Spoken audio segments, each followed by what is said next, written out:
High বন্ধুরা, আমি রিয়া। কেমন আছো তোমরা? আশা করি সবাই ভালো আছো, আমিও ভালো আছি। মানুষের জীবনের কিছু বাস্তব কথা তুলে ধরলাম। ভালো লাগলে অবশ্যই লাইক, কমেন্ট, শেয়ার করবে। মানুষের জীবনটা একটা সুন্দর সাজানো দেখবে ফুলের মতন, তাই জীবনকে উপভোগ করার জন্য রয়েছে ফুলের সৌরভ, আর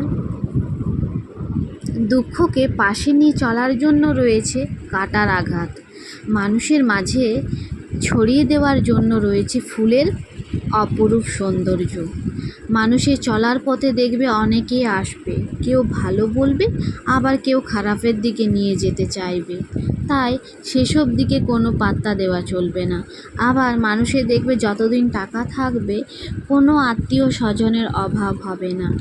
কথায় আছে না, তেলা মাথায় তেল দেয়। কি ভালো লাগলো?